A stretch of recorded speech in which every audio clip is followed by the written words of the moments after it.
ഇന്ന് സപ്പിനോം കി home delivery എന്ന നോവലിലെ ഒരു എസ്സേ ക്വസ്റ്റ്യനാണ് പരിചയപ്പെടുത്തുന്നത്. क्वेश्चन നോക്കാം. सपनों की होम डिलीवरी में प्रतिपादित प्रमुख समस्याएं क्या क्या हैं? അതായത് സപ്നോം കി ഹോം ഡെലിവറി എന്ന നോവലിൽ പ്രതിപാദിച്ചിരിക്കുന്ന പ്രധാന സമസ്യകൾ, പ്രശ്നങ്ങൾ എന്തൊക്കെയാണ്? ഫസ്റ്റ് പാരഗ്രാഫ് ഇൻട്രൊഡക്ഷൻ ആണ്. ममता कालिया समकालीन हिंदी साहित्य की प्रमुख लेखिका है. ममता कालिയ എന്ന് പറഞ്ഞാൽ സമകാലീൻ ഹിന്ദി സാഹിത്യ, ഇന്നത്തെ കാലത്തിലെ ഹിന്ദി സാഹിത്യത്തിലെ പ്രമുഖ ലേഖികയാണ്. ഉൻക പ്രസിദ്ധ ഉപന്യാസിയെ സപ്നോം കി ഹോം ഡെലിവറി, അവരുടെ പ്രധാനപ്പെട്ട ഒരു നോവലാണ് സപ്നോം കി ഹോം ഡെലിവറി.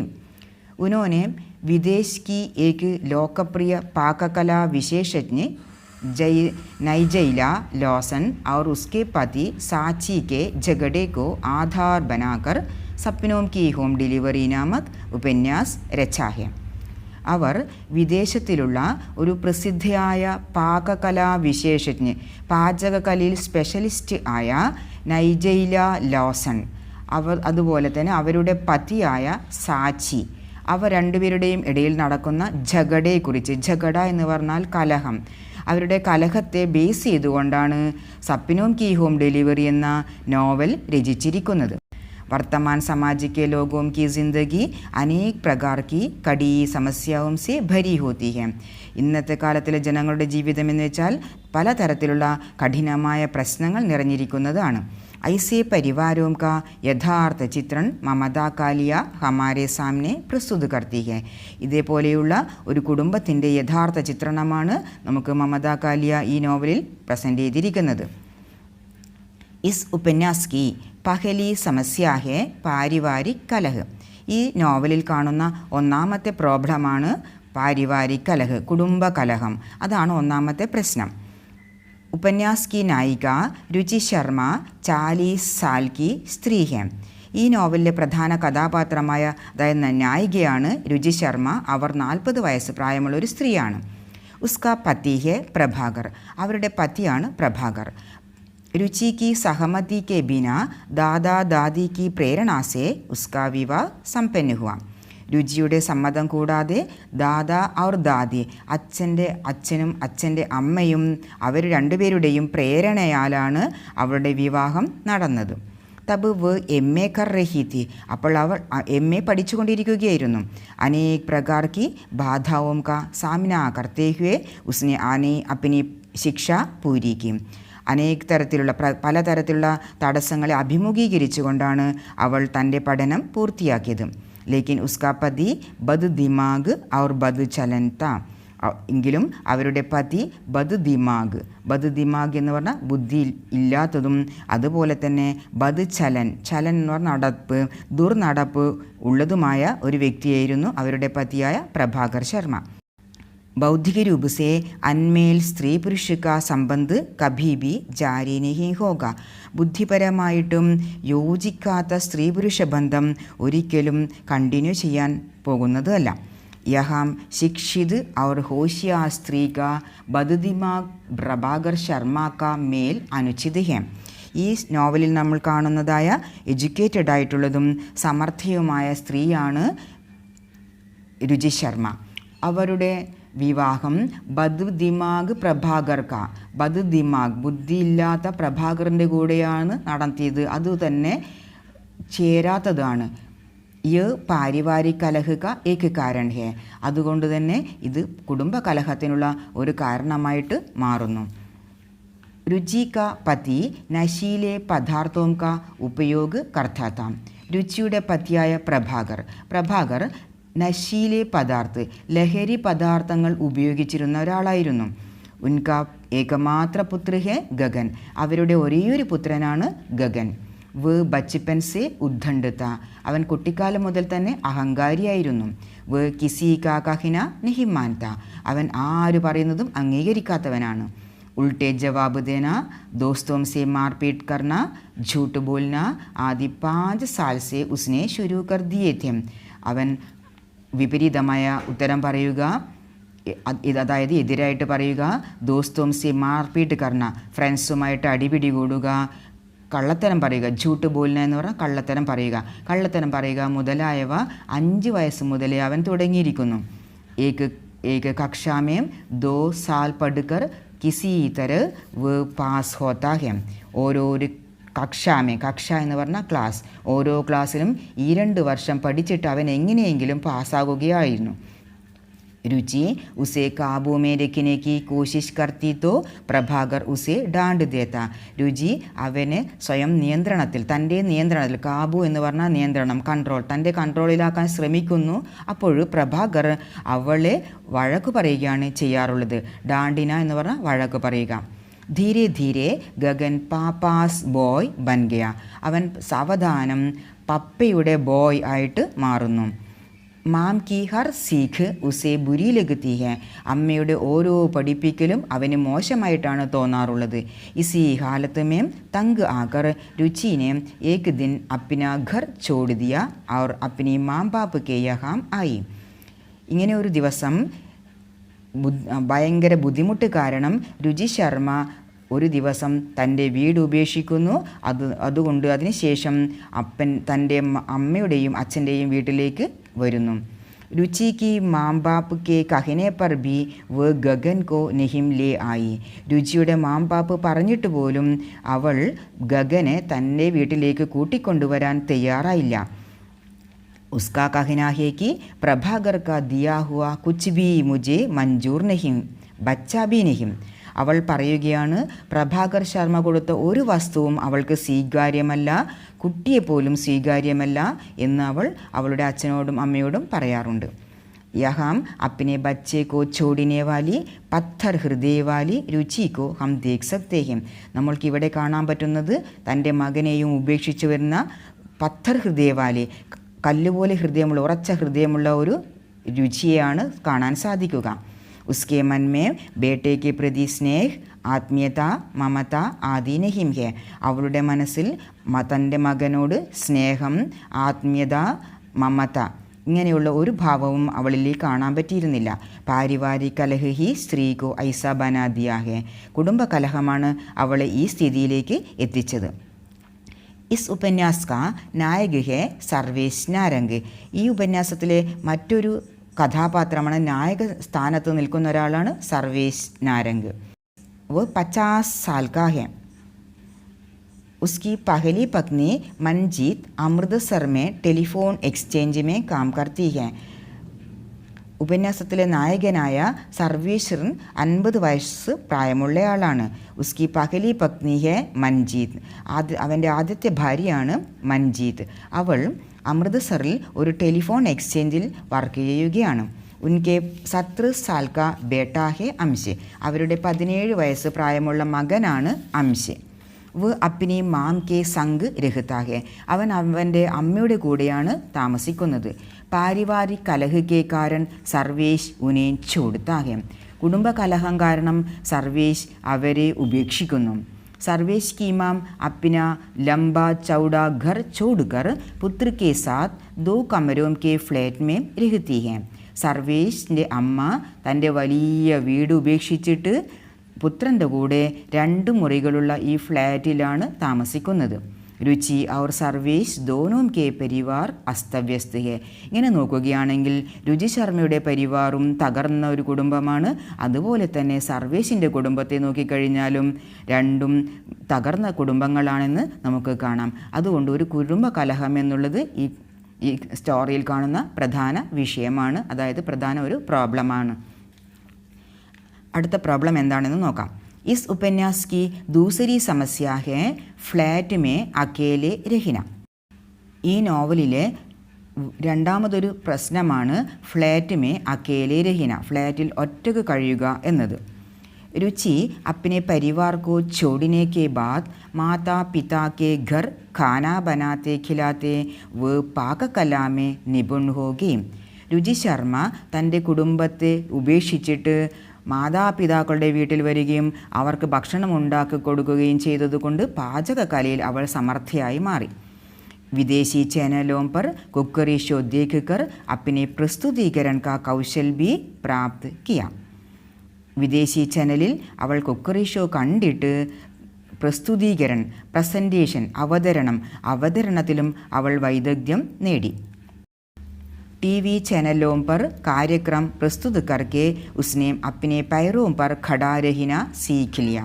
TV ചാനലിൽ പല കാര്യക്രം എന്ന് പറഞ്ഞാൽ പ്രോഗ്രാം പരിപാടികൾ അവതരിപ്പിച്ചിട്ട് അവൾ സ്വന്തം കാലിൽ നിൽക്കാൻ വേണ്ടി പഠിച്ചു. പ്രസ്തുത കർണ എന്ന് പറഞ്ഞാൽ അവതരിപ്പിക്കുക. അങ്ങനെ അവൾ സ്വന്തം കാലിൽ നിൽക്കാൻ വേണ്ടി പഠിച്ചു. വ ഫ്ലാറ്റ് മേ അക്കേലി രഹത്തി ഹെ, അവൾ ഫ്ലാറ്റിലാണ് താമസിക്കുന്നത്, അതും തനിച്ചാണ് താമസിക്കുന്നത്. परिवार से बिछुड़ी स्त्री फ्लैट में अकेले रहकर मनमानी ढंग से जीवन बिताती है. കുടുംബത്തിൽ നിന്നും അകന്നു കഴിയുന്ന സ്ത്രീകൾ ഫ്ലാറ്റിൽ ഒറ്റക്ക് താമസിച്ചിട്ട് അവർ മനസ്സിന് ഇഷ്ടപ്പെടുന്ന രീതിയിൽ, മൻമാനി ഡെങ്കുസി എന്ന് പറഞ്ഞാൽ മനസ്സിന് തോന്നുന്ന രീതിയിൽ ജീവിതം കഴിച്ചുകൂട്ടുകയും ചെയ്യുന്നു. ഇനി അടുത്ത ഒരു പ്രോബ്ലമാണ്. उपन्यास की तीसरी समस्या है ऐप चैट और SMS भेजना. ഈ നോവലിലെ മൂന്നാമത്തെ ഒരു പ്രശ്നമാണ് ആപ്പ് ചാറ്റ് അല്ലെങ്കിൽ SMS അയക്കുക എന്നുള്ളത്. ഏകാഗി ഹോക്കർ ജീവൻ ബിതാനെ വാലെ ലോഗോ മേ ആപ്പ് ചാറ്റ് യാ SMS ബാജി കി ഭൂമിക പ്രദാൻ കർത്തി ഹെ. ഏകാഗിയായിട്ട് ഒറ്റക്ക് ജീവിതം കഴിച്ചുകൂട്ടുന്ന ജനങ്ങൾ ആപ്പ് ചാറ്റിൽ അല്ലെങ്കിൽ SMS അയച്ചിട്ട് വാശി ഉണ്ടാക്കുന്നതാണ്. इसमें फासले फलांग लगाकर मिटते हैं. ഇതിൽ അകലം ഒറ്റച്ചാട്ടത്തിന് ഇല്ലാതാവുകയാണ്. അതായത് അകലം കുറഞ്ഞു വരുന്നു. പെട്ടെന്ന് തന്നെ കാര്യങ്ങൾ അവരിലേക്ക് എത്താൻ പറ്റുന്നു. जो बात कहना चाहते हैं वे SMS द्वारा जल्दी ही जान लेती है. എന്ത് കാര്യമാണോ പറയാൻ ആഗ്രഹിക്കുന്നത് എന്ന് വെച്ചാൽ അത് പെട്ടെന്ന് തന്നെ SMS-ലൂടെ പെട്ടെന്ന് തന്നെ അറിയാൻ സാധിക്കുന്നു. ऐप चैट जैसे संपर्क माध्यमों द्वारा सर्वेश और रुचि का प्रेम तेज़ी से आगे बढ़ता है. ആപ്പ് ചാറ്റ് പോലെയുള്ള സമ്പർക്ക് എന്ന് പറഞ്ഞാൽ കോണ്ടാക്റ്റ് ചെയ്യുവാനുള്ള മാധ്യമം എന്ന് പറഞ്ഞാൽ മീഡിയ, ഇങ്ങനെയുള്ള സാമൂഹിക മാധ്യമങ്ങളിലൂടെ സർവേഷുടെയും രുചിയുടെയും സ്നേഹം പെട്ടെന്ന് തന്നെ മുന്നോട്ട് പോകുകയാണ്. ഇനി ഇതിലെ നാലാമത്തെ പ്രശ്നമാണ്. इस समस्या की चौथी समस्या है नशीले पदार्थों का उपयोग. ലഹരി പദാർത്ഥങ്ങളുടെ ഉപയോഗം എന്നതാണ് നാലാമത്തെ പ്രോബ്ലം. पारिवारिक कलह के कारण माता पिता के अलग रहने पर बच्चे गुमराही बन जाते हैं. കുടുംബകലഹം കാരണം മാതാപിതാക്കൾ അകന്നു ജീവിക്കുന്നവരാണ്. അപ്പോൾ അവരുടെ കുട്ടികൾ വഴിതെറ്റിയവരായിട്ട് മാറുന്നു. निराशा, घृणा, अशिक्षा आदि के शिकार बनकर वे कुसंग में पड़ जाते हैं और नशीली चीज़ों का उपयोग करके बेहोश रह जाते हैं. അപ്പോൾ അവരിൽ എന്തൊക്കെ വികാരങ്ങൾ ഉണ്ടാകുകയാണ്? നിരാശ, ഘൃണ, അശിക്ഷ. നിരാശയും ഘൃണ എന്ന് പറഞ്ഞാൽ വെറുപ്പ്, അശിക്ഷ എന്ന് പറഞ്ഞാൽ വിദ്യാഭ്യാസമില്ലായ്മ, ഇങ്ങനെയുള്ള കാര്യങ്ങളാണ് അവർ നേടിയെടുക്കുന്നത്. അപ്പോൾ ഇങ്ങനെ നിരാശ, ഘൃണ, വിദ്യാഭ്യാസമില്ലായ്മ ഇതിന് ഇരയാകുന്ന കുട്ടികൾ അവർ മോശം കൂട്ടുകെട്ടിൽ പെട്ടുപോകുന്നു. അതുപോലെ തന്നെ നശീലി ചീസ് എന്ന് പറഞ്ഞാൽ ലഹരി പദാർത്ഥങ്ങൾ ഉപയോഗിച്ചിട്ട് അവർ ബേഹോസ് രഹിന എന്ന് പറഞ്ഞാൽ അബോധാവസ്ഥയിലായി പോവുകയും ചെയ്യുന്നു. അവരുടെ ജീവിതം ഇങ്ങനെ താറുമാറായി മാറുകയാണ്. സർവേഷ് കാ പുത്ര അംശ് नशे के उपयोग के कारण അസാമയിക് മൃത്യു കാ ശികാർ ഹോ ജാതാ ഹെ. ഇതേപോലെ തന്നെ സർവേഷിൻ്റെ പുത്രനായ അംശ് നശയ്ക്ക് ഉപയോഗിക്കുക കാരണം ലഹരി പദാർത്ഥങ്ങൾ ഉപയോഗിച്ചത് കാരണം അസാമയിക് മൃത്യു അകാല ചരമത്തിന് ഇരയാകുന്നു, അകാല ചരമം പ്രാപിക്കുകയും ചെയ്യുന്നു. उसी प्रकार रुचि का पुत्र गगन भी नशे में पड़कर चरस और गांजे के अड्डे में पेट के दर्द के कारण रो रहा था. അതുപോലെ തന്നെ ഒരു ദിവസം നമ്മൾ കാണുന്നതാണ്, സ്റ്റോറിയിൽ പഠിച്ചിട്ടുള്ളതാണ്, രുചിയുടെ പുത്രനായ ഗഗൻ. ആ ഗഗനും ലഹരിയിൽ അടിമപ്പെട്ട് കഞ്ചാവ്, അതുപോലെ തന്നെ ഗാഞ്ച എന്ന് പറഞ്ഞാലും കഞ്ചാവ് എന്ന് തന്നെയാണ്, ഗാഞ്ചയുടെയും താവളത്തിൽ വയറുവേദന കാരണം കരയുന്നതാണ് നമ്മൾ സ്റ്റോറിയിൽ കണ്ടിട്ടുള്ളത്, ഈ നോവലിൽ കണ്ടിട്ടുള്ളത്. इसलिए लेखिका का कहना है कि माँ बाप को स्नेह के साथ अपने बच्चों का മാർഗദർശി बनकर रहना चाहिए. അതുകൊണ്ട് ലേഖിക നമുക്ക് തരുന്ന ഉപദേശമാണ് മാം ബാപ്പ് അച്ഛനും അമ്മയും എന്ത് ചെയ്യണം, സ്നേഹത്തോടുകൂടി തൻ്റെ കുട്ടികൾക്ക് വഴികാട്ടിയായിട്ട്, മാർഗദർശി എന്ന് പറഞ്ഞാൽ വഴികാട്ടി, പദപ്രദർശക എന്നാണ് വേറൊരു വാക്ക്, അപ്പം വഴികാട്ടിയായിട്ട് ജീവിക്കണം എന്ന ഉപദേശമാണ് ലേഖിക നമുക്ക് തരുന്നത്. ഉപന്യാസ് की 5वीं समस्या है പാരിവാരിക് ബാത്തോം കോ ചിപ്പേ രഖ്ന. ഈ ഉപന്യാസത്തിലെ, ഈ നോവലിലെ 5ാമത്തെ ഒരു സമസ്യയാണ്, പ്രോബ്ലമാണ് കുടുംബകാര്യങ്ങൾ മൂടിവെക്കുക എന്നത്. रुचि ने अपने बेटे के बारे में सर्वेश से कुछ भी नहीं कहा था. രുചി ശർമ്മ തൻ്റെ മകനെക്കുറിച്ച് സർവേശിനോട് ഒന്നും തന്നെ പറഞ്ഞിട്ടുണ്ടായില്ല. एक दिन रुचि के फ्लैट पहुंचने पर सर्वेश को मालूम हुआ कि वहाँ रुचि का बेटा गगन है. ഒരു ദിവസം രുചി ശർമ്മയുടെ ഫ്ലാറ്റിൽ എത്തിയ സർവേശിന് മനസ്സിലാവുകയാണ് അവിടെ രുചിയുടെ ബേട്ട ഗഗൻ ഉണ്ട് എന്നത്. इस विषय पर CCD में मिलते समय दोनों के बीच में झगड़ा होता है. ഈ വിഷയത്തെക്കുറിച്ചിട്ട് CCDയിൽ കണ്ടുമുട്ടിയപ്പോൾ രണ്ടുപേരുടെയും ഇടയിൽ കലഹം ഉണ്ടാവുകയാണ്. അതാണ് കുടുംബകാര്യങ്ങൾ മൂടിവെച്ചത് അവിടെ ഒരു പ്രശ്നമായിട്ട് മാറുന്നു, കുടുംബ വഴക്കിന് കാരണമാകുന്നു. അടുത്തൊരു കാര്യമാണ് ക്യാമറ की नज़र में पड़ना और एक समस्या है. ക്യാമറ കണ്ണുകളിൽ അകപ്പെടുക എന്നത് ഒരു പ്രശ്നമാണ്. CCD में हुए झगड़े में सर्वेश रुचि का गला दबाने लगता है. CCDയിൽ കണ്ടുമുട്ടിയപ്പോൾ അവിടെ വഴക്കുണ്ടാവുകയും ആ വഴക്കിൽ സർവേശ് രുചിയുടെ കഴുത്ത് പിടിച്ച് അമർത്തുകയും ചെയ്യാന്നു. അപ്പോൾ അടുത്ത ദിവസം എന്തുണ്ടായി നോക്കാം. അഗലേ ദിൻ ഇസ് ഘടന കാ സചിത്ര വിവരൺ അഖ്ബാരോം ഔർ ചാനലോമേ ആയ. അടുത്ത ദിവസം തന്നെ ഈ സംഭവത്തെക്കുറിച്ച് ചിത്രസഹിതം വാർത്ത ന്യൂസ് പേപ്പറിലും ചാനലിലും വന്നു. അഖ്ബാർ എന്ന് പറഞ്ഞ ന്യൂസ് പേപ്പർ. CCD जैसे सामाजिक और सार्वजनिक स्थानों पर पत्रकार और संवाददाता अपने कैमरे सहित उपस्थित हो जाते हैं.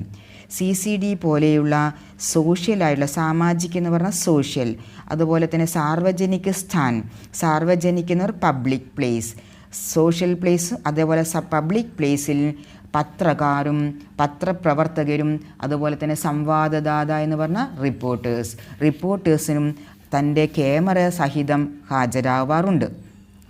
इससे किसी की नज़र बजाकर जाना असंभव हो जाता है. അതുകൊണ്ട് തന്നെ ആരുടെയും കണ്ണിൽ പെടാതെ അതുപോലെ മറ്റുള്ളവരുടെ കണ്ണ് വെട്ടിച്ചിട്ട് പോവുക എന്നത് അസാധ്യമായി മാറുന്നു. ആ സംഭവം എന്ന് പറഞ്ഞാൽ ഇമ്പോസിബിൾ, അസാധ്യമായി മാറുന്നു. അപ്പം ക്യാമറ കണ്ണുകളിൽ എപ്പോഴും നമ്മളെ നോക്കിയിരിക്കുന്നു എന്നത് ഒരു പ്രശ്നം തന്നെയാണ്. ഇനി ലാസ്റ്റ് പാരഗ്രാഫ് ഒരു കൺക്ലൂഷനാണ് അടുത്ത് പറയുന്നത്.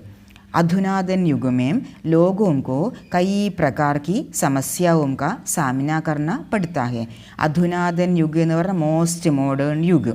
ഈ മോസ്റ്റ് മോഡേൺ യുഗത്തിൽ ലോകോं को कई प्रकार की समस्याओं का सामना करना पड़ता है. പലതരത്തിലുമുള്ള പ്രശ്നങ്ങളെ അഭിമുഖീകരിക്കേണ്ടി വരുന്നു. സമസ്യയും ഹമാരെ ജീവൻ കോ തിധർ ബിദർ കർ ദേത്തി ഹെ. ഇങ്ങനെ പ്രോബ്ലങ്ങൾ നമ്മുടെ ജീവിതത്തെ തിധർ ബിദർ കർ ദേത്തി. തിധർ ബിദർ കർണ എന്ന് പറഞ്ഞാൽ അസ്തവ്യസ്തമാക്കുക, അതായത് പ്രശ്നങ്ങളെ തകർക്കുക, നമ്മുടെ ജീവിതത്തെ തകർക്കുകയാണ്. समाज में होने वाली इन समस्याओं को दूर करके आपसी विश्वास और प्रेम के साथ जीने का संदेश लेखिका हमें देती है. സമൂഹത്തിൽ ഉണ്ടാകുന്ന പ്രശ്നങ്ങളെയൊക്കെ ഇല്ലാതാക്കിയിട്ട് പരസ്പരം വിശ്വാസത്തോടുകൂടിയും സ്നേഹത്തോടുകൂടിയും ജീവിക്കുവാനുള്ള സന്ദേശമാണ് ലേഖിക നമുക്ക് തരുന്നത്.